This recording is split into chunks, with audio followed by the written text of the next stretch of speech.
Welcome to our channel viewers. This video tutorial is about recent advances in the management of ulcerative colitis. We have designed this video tutorial in a way that we have discussed a real life case and evolved our theoretical discussion around that case. We have covered in detail about the definition, diagnosis, grading and management that includes both medical and surgical. As I said, the rectal sparing in ulcerative colitis is not possible because it is continuous, confluent, concentric manner, always start from the anal bulge.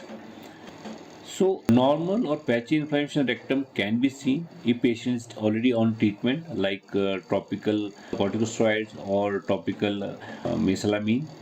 Macroscopic and microscopic rectal sparing has been described in untreated children with ulcerative colitis. There are few case reports in the literature where rectal sparing has been noticed, but otherwise it is unusual. And if the rectum is spared, we should not think about diagnosis of ulcerative colitis in adults if he is not taking any treatment. The patchy inflammation of cecum is referred as cecal patch. Again, remember this word. In a patient of inflammation extending up to the rectum or up to the splenic flexure, there can be patchy inflammation in the cecum. It is referred as cecal patch. It may be observed in left side colitis.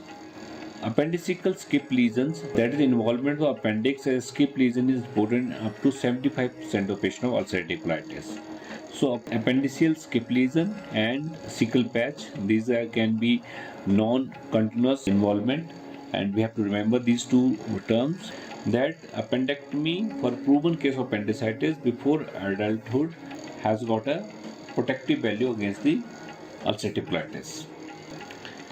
Normally, ulcerative colitis will not involve the small bowel, and the involvement of small bowel rules out diagnosis of ulcerative colitis.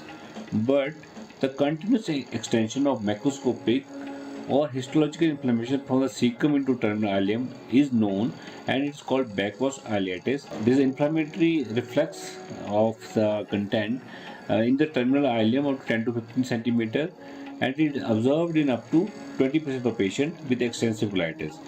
And rarely ileal erosion may occur without cecal involvement, which challenge the pathogenic theory. This is an exception, and it indicates more severe disease, more refractory course, and increased risk of colon neoplasia.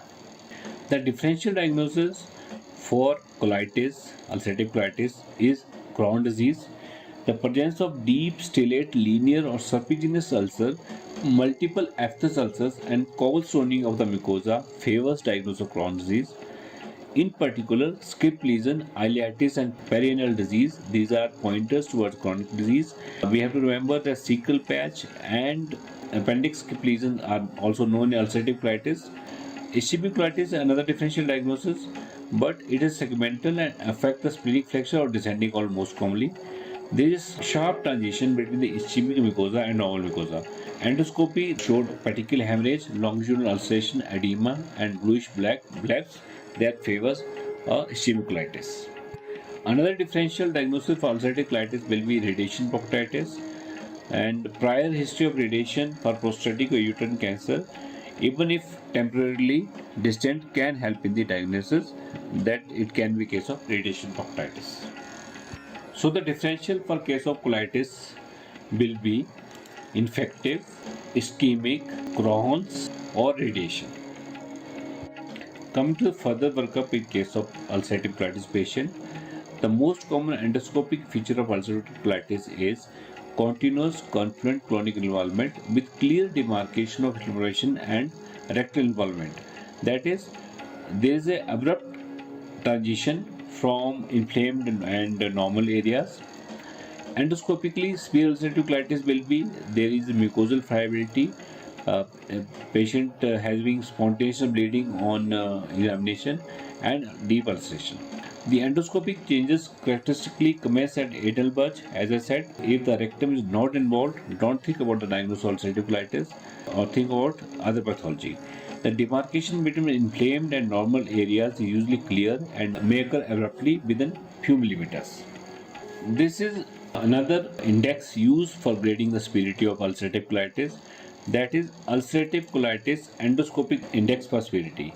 It evaluates vascular pattern and the presence of bleeding and ulceration, each within 3 or 4 levels of severity. This is the first validated endoscopic index for severity, UCEIS. The final ulcerative colitis endoscopic index for severity score is sum of all the 3 or 4 descriptions in the worst affected area of colon visible at squamoscopy.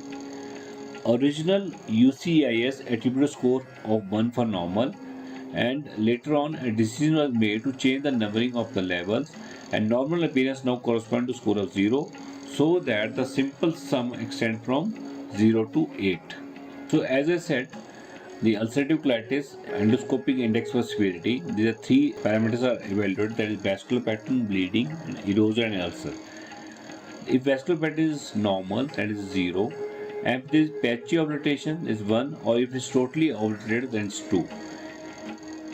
As per the bleeding concerned, none is 0, and if there is a mild mucosal bleeding, then it is 1. If it is luminal bleeding, only 2, and if it is severe luminal bleeding, it is 3. Erosion and ulcers, none is 0, erosion is 1, superficial ulcer 2, and deep ulcer is 3. Though UCIS will range from 0 to 8, and it is validated index of severity based on endoscopy or coloscopy. So coming back to our case scenario, we did sigmoidoscopy in this patient. At full length colonoscopy was not done for fear of perforation. Full length is not advisable in case of severe colitis, as is the case in this patient of a young lady. So sigmoidoscopy revealed there was loss of vascularity. They have seen up to 15 centimeter. There was granularity. Mucosa was friable, and mucosal bleed was positive. There was superficial ulceration.